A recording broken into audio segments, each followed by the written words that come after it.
પહેલા મુદ્દાની વાત કરીએ તો મહેસાણાના વિસનગર શહેરમાં માનવતા અને શરમાવે તેવી ઘટના બની। એક સગીરાની સાથે 3 દિવસમાં 3 વખત અપહરણ કરવામાં આવ્યું અને તે બાદ વારાફરતી 6 નરાધમો દ્વારા દુષ્કર્મ કરવામાં આવ્યું। 6 આરોપીઓ સામે એફઆઈઆર પણ દાખલ થઈ છે, જ્યારે વધુ તપાસ ચાલુ છે। આરોપીઓએ માત્ર દુષ્કર્મ જ ગુજાર્યું નથી, પરંતુ સગીરાને ગોંધી રાખી ધમકી આપીને વારંવાર શારીરિક શોષણ કર્યું। આ ક્રૂરતા શરૂ થઈ 4 ઓક્ટોબરની રાત્રે। જ્યારે સગીરા ચાલવા નીકળી હતી ત્યારે પવન ઠાકોર અને વિજય ઠાકોરે તેણીને લઈ જઈ દુષ્કર્મ આચર્યું હતું। પછીના 3 દિવસમાં રાજ ઠાકોર, સોહમ ઠાકોર, પ્રકાશ મોદી અને અન્ય અજાણ્યા શખ્સે પણ હેવાનિયત આચરી હતી। છેલ્લે પ્રકાશ મોદીએ સગીરાને પોતાના ઘરે 2 દિવસ સુધી ગોંધી રાખી અને દુષ્કર્મ આચર્યું। આ ઘટનાએ સમગ્ર શહેરને ઝંઝોડી નાખ્યું છે। એફઆઈઆર મુજબ 6 ઇસમો સામે પોક્સો 1, બળાત્કાર અને અપહરણનો ગુનો નોંધાયો છે, પરંતુ પ્રશ્ન એ ઉઠે છે કે તંત્ર ક્યાં હતું? રાજ્યમાં તો મહિલા સુરક્ષાને લઈ અનેક પ્રયાસો કરાઈ રહ્યા છે, પણ ખરા અર્થમાં તે સુરક્ષા ક્યાં છે? જો રાજ્યમાં બેટી બચાવો બેટી પઢાઓના કેમ્પેઇન હોય તો દીકરીઓ સુરક્ષિત કેમ નથી? ત્યારે હવે એક જ દિવસમાં 2 બળાત્કારની આ ઘટના સામે આવી રહી છે। તો હવે આજે સમગ્ર મામલો સામે આવ્યો, જેમાં એક સગીરા સાથે 6 લોકો દ્વારા દુષ્કર્મ આચરવામાં આવ્યું હતું। તો વિસનગરની આ ઘટના છે, જેમાં 3 દિવસ દુષ્કર્મ છતાં પણ કાર્યવાહી ધીમી કેમ થઈ રહી છે, અને તેને જ લઈને હવે અનેક પ્રશ્નો ઊભા થઈ રહ્યા છે। ત્યારે આપણી સાથે એડવોકેટ નોટરી દીપક બારોટ જોડાઈ ગયા છે। દીપકભાઈ, શું બેટી બચાવો માત્ર કેમ્પેઇન પૂરતું છે? બેન, હું આપના માધ્યમથી 100% કહેવા માંગીશ કે કેમ્પેઇન તો છે જ, સારી કામગીરી પણ થાય છે, પણ આવા નરાધમોના માધ્યમથી કંઈક ને કંઈક સમાજને એવી છબી પહોંચાડવામાં આવે છે, નુકસાન પહોંચાડવામાં આવે છે કે ક્યાંય પણ આજના જમાનામાં આપણી બેન દીકરીઓ સેફ અને સિક્યોર નથી તેવી લાગણી જાહેર સમાજમાં પ્રસરી રહી છે। એટલે હું આવા કૃત્યને વખોડી કાઢું છું। દીપકભાઈ, પોલીસ તંત્ર અને સમાજ આ સમગ્રમાં નિષ્ફળ કેમ છે?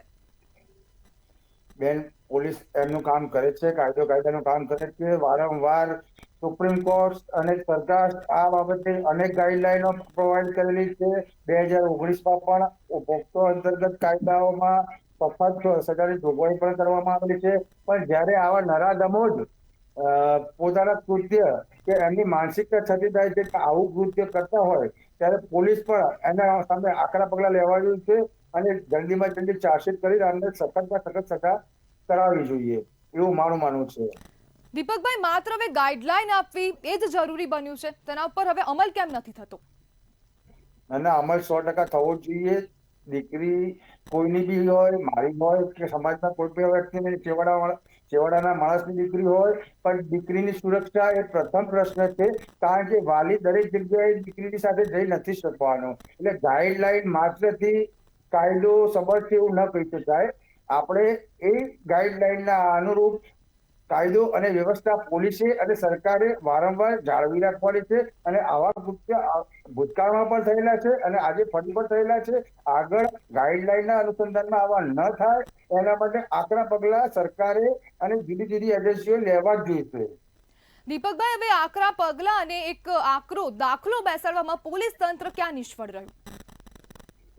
ક્યાંક ને ક્યાંક બેન, આપના માધ્યમથી હું ચોખ્ખું કહીશ કે પોલીસ પોલીસનું કામ કરે છે, પણ જ્યારે આવી બેફામ નશાખોરી વાળી અને આ નીચ માનસિકતા ધરાવતી વ્યક્તિત્વ આવું કૃત્ય કરતી હોય ત્યારે પોલીસ પણ નિષ્ફળ દેખાય છે કે હવે આ સમયે જે રાતના એવો સમય પણ ન કહી શકાય કે જ્યારે ત્યાં કોઈ ના હોય, કદાચ આ બાળકીના સાથે આવું કૃત્ય ન પણ થયું હોત જો એના પોલીસે આ ગાઈડલાઈન ફોલો કરી હોત કે ક્યાંક તરત આકસ્મિક પગલા લેવામાં આવ્યા હોત તો આવું કૃત્ય અટકી શક્યું હોત।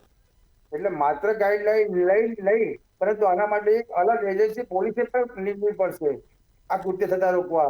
તમે સમજી શકો છો કે તાજેતરમાં હમણાં જ નવરાત્રીમાં મહિલા પોલીસની કામગીરી આપણે બિરદાવવા જ હતી કે ગરબા રમવા માટે મહિલા પોલીસ ચણિયા ચોળી પહેરીને દરેક પાર્ટી પ્લોટમાં હતા। એ જ રીતે ગાઈડલાઈન જે પોક્સોની છે એ પણ એના માટે બી દીપકભાઈ, હવે તહેવારોના ટાઈમમાં જ કેમ ખાલી સુરક્ષાઓ પ્રોવાઈડ કરવામાં આવે છે, સામાન્ય દિવસોમાં કેમ નથી થતી? ના, સુરક્ષા તો 12 મહિના હોવી જોઈએ, એના માટે પોલીસ સુરક્ષા કેમ 12 મહિના નથી? આપની 100% વાત સાચી છે. સુરક્ષામાં ક્યાંક ને ક્યાંક ચીડ્યું છે, જેના કારણે જ આવા કૃત્ય સામે આવે છે. એટલે હું પણ આપના વાતથી સંમત છું કે ખરેખર આવું ન થવું જોઈએ અને સુરક્ષાના નામે ક્ષતિ રહી ગયેલી છે. દીપકભાઈ, હવે સુરક્ષાના નામે તંત્ર તો નિષ્ફળ છે, તો હવે તે ક્યારે સુધરશે?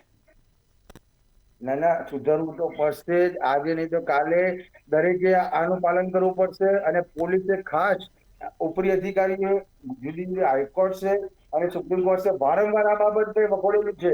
એટલે પોલીસે પણ કડકાઈથી આ મામલે ગંભીરતાથી નોંધ લઈ અને કાર્યવાહી કરવી પડશે અને આવું કૃત્ય ફરી ભારતભરમાં ક્યાંય ન થાય એના માટે જાગૃત રહેવું પડશે. તો હવે જાગૃતતા પોલીસમાં ક્યારે આવશે? કારણ કે હવે આજના જ દિવસમાં 2 ઘટના બની છે. જી ચોક્કસ, હું માની શકું છું. આ સોશિયલ મીડિયાના માધ્યમથી સ્પ્રેડ પણ થાય છે કે બહુ ખોટું થઈ રહ્યું છે, પણ પોલીસને જાતે જ થવું પડશે. કાયદાની ગાઈડલાઈનમાં રહીને અને સખત કડક કાર્યવાહી કરવી પડશે. પોલીસે જાતે જ કરવાનું છે. આના માટે કોઈ બીજી આવશ્યકતા નથી કે પોલીસે એનું આ જ કામ કરવાનું છે કે ભાઈ હવે આગળ આ કામ ન થાય, કૃત્ય ન થાય. અને પોલીસ જો એ પણ ન કરી શકે તો મારા મંતવ્ય મુજબ ખરેખર ક્ષતિ રહી ગયેલી છે, દેખાઈ આવે છે. દીપકભાઈ, હવે બાળકીને જે આ સગીરા છે તેને ન્યાય ક્યારે મળશે? ઝડપીમાં ઝડપી અત્યારે ન્યાય મળવાનું પ્રોસેસથી આપ કહી રહ્યા છો તો આપના માધ્યમથી ચોક્કસ કહું હું વ્યવસાય એડવોકેટ છું અને અત્યારે પોક્સો અંતર્ગત કેસ ઝડપીમાં ઝડપી કોર્ટ્સમાં ચાલી જાય છે અને મારા મંતવ્ય મુજબ આ રેરેસ ઓફ ધ રેર કૃત્ય ગણી આ લોકોને મહત્તમમાં મહત્તમ આજીવન કેદ કે ફાંસીની સજા મળવી જોઈએ. દીપકભાઈ, કોર્ટમાં આવા અસંખ્ય કેસો પડ્યા છે જેની સુનાવણી નથી થતી ને જલ્દીથી ન્યાય નથી મળતો, તો તમને શું લાગે છે કે આમાં જલ્દી ન્યાય થશે?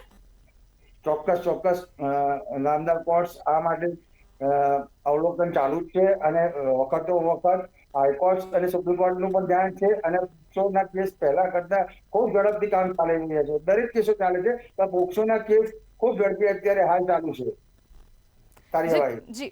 જી બિલકુલ દીપકભાઈ, જોડાવા બદલ આપનો આભાર.